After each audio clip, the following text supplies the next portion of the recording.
Hello, hi, I'm Radzi Tajuddin. I'm the co-founder of HiWealth and HiMortgage.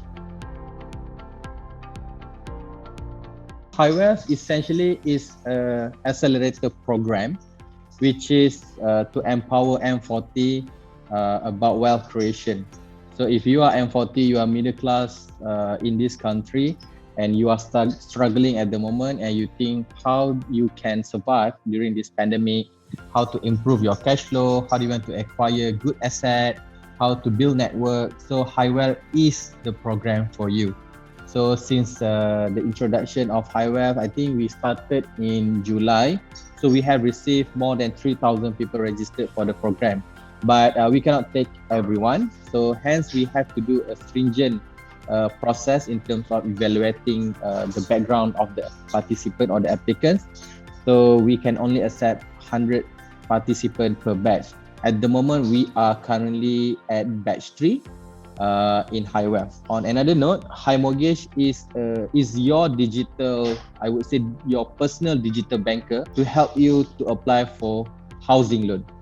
So if you want to buy a house, of course, chances are you most likely to apply for housing loan from the bank.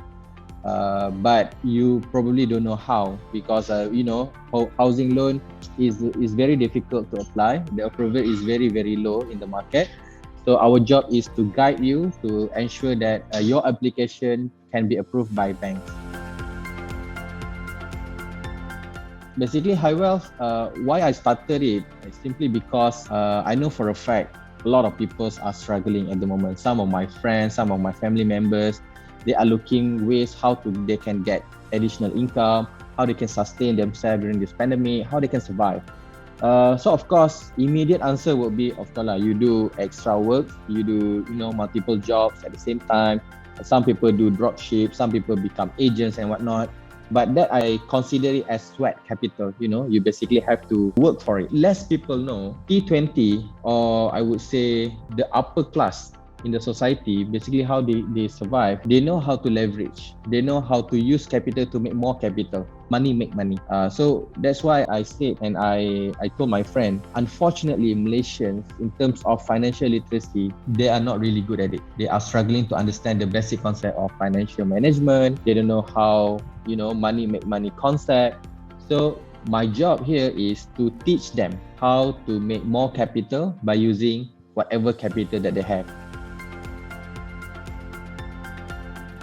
Based on my experience, my journey for the past 5 years becoming, as a digital entrepreneur, I would say the main challenge is to find the right problem to solve and to get the right solution to solve that problem.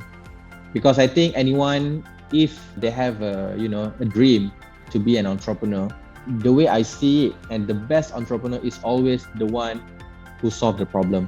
The bigger the problem are, the bigger the solution is, and of course, the bigger the company would be in the future. Well, to begin with, we are quite fortunate in the sense that we are a digital company. The fact that we basically run everything by having a platform that really helped us in terms of staying afloat. But of course, the biggest impact or the biggest downside, I would say, is we are in a real estate industry where this is considered a non-essential industry. So we cannot selling houses, we cannot really promoting houses. Yes, we can promote, but people when they wanted to buy a house, is a very emotional decision. And it's a high ticket item, right? Rather than you just purchase, a bag or a shoes. So compare buying a property, they require, interaction. They wanted to go to the sales gallery, have a look, and so on. So in that sense, we are badly impacted because we are not able to do so. We just cannot go out and meet people, meet prospects, and convince them. So having said that, the way we survive during this pandemic, because as I mentioned earlier, we are fortunate because we are a digital company. So we have a tech team that can be deployed so that we can pivot our business model to other things that people can subscribe. So hence the creation of HiWealth and also HiMortgage, because by doing so, we are not relying on people's movement. I mean, we can conclude the deal, we can conduct classes, we can having interaction with all these people like having a meeting in Zoom, virtual, Google Meet, and so on. So that's why we're quite lucky because we are a technology company. But of course, I believe we are an exception. Of course, there are other businesses who are struggling at the moment. Some of them even already closed down. So to say that everyone should go digital, I think is quite naive, and because the solution is not one size fits all, because different businesses have different characteristic or different requirement. You cannot just say to businesses that obviously rely on physical interaction to go digital, which I think that's nonsense. So for me, I don't know. Maybe there are certain businesses that obviously can go digital, but not all.